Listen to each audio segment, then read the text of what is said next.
Dave Scott, Hub Media, back with Braden from Advantage Athletic Therapy on the Queensway. Car accidents.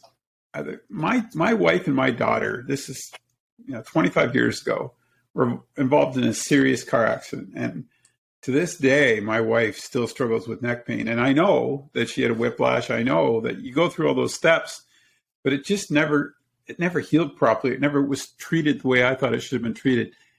Can we talk a little bit about that and what you guys see with accidents and how people, like you said, sometimes the pain comes later and then all of a sudden you've got these ramifications that can go on and on and on. Yeah, right? For sure. And often there's times where sometimes you get in an accident, you feel okay in the moment.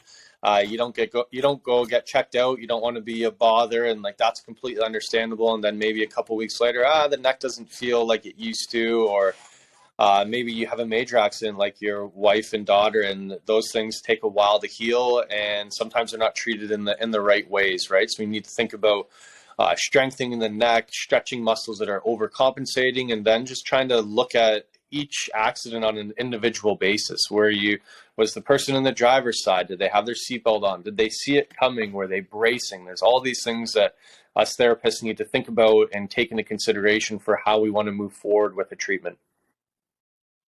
Is that hard when you're treating someone that may have had an accident and you have to ask those questions, don't you? Certainly.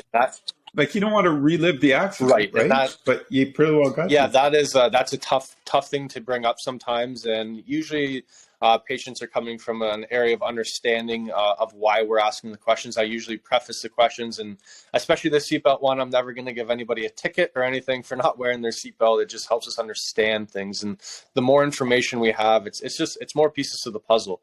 The more pieces of the puzzle we have, the easier it is that we can help our patients get better.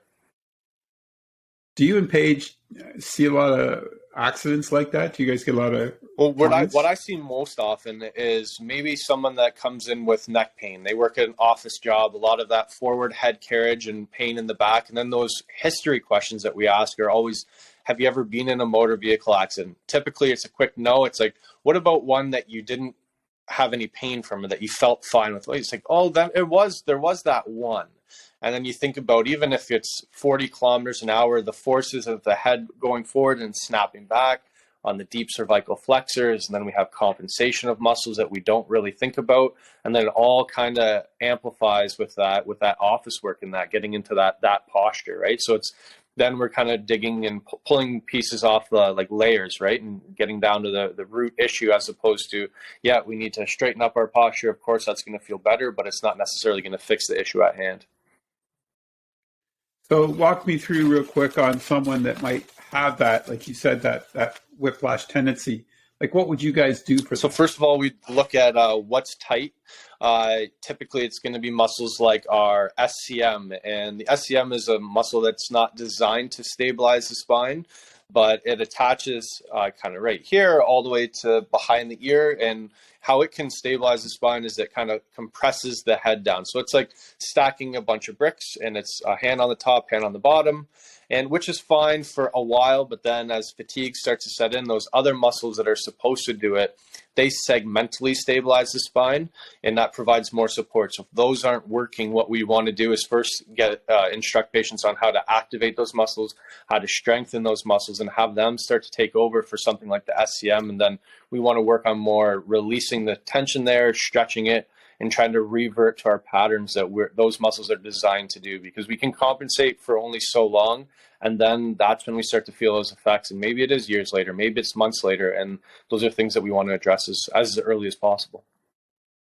And it really depends on the severity of how long it's been for a program to sort of kick in, to rehabilitate that. It just isn't going to happen overnight. And I think sometimes society today wants everything quickly, but it can be a process. Yes, right? Instant gratification isn't always possible in therapy. And it's very easy for me to say, even oh, Dave, you have terrible posture. Look at the way you're sitting right now. Straighten up a little bit. But it's all about a learned behavior. So then when I look at that, it's easy for me to say correct it.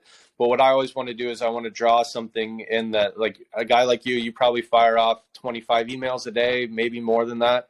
So maybe have you think about, you click that send button, that's a reminder. Okay, I clicked send on the email. Now I'm straightening out my posture a little bit, because more than likely we're into this position as we're working at the computer. And just small things like that make a big difference, but they take time, and it's not easy to correct. Like you said, years of bad habits aren't going to change overnight, and it would be unrealistic as a therapist to expect my patients to do that. All right. Lots of great information today from Braden. And yeah, I think if someone has that, like you said, with a neck problem or that tightness comes, talk to their doctor, talk to you guys, make sure they take the right steps, but definitely get it resolved sooner rather than later. For sure. Don't let it become a nagging injury, and the quicker you get in, the quicker it is that you're going to see results. All right. Thanks for your time today. Take care. You as well. Good to see you.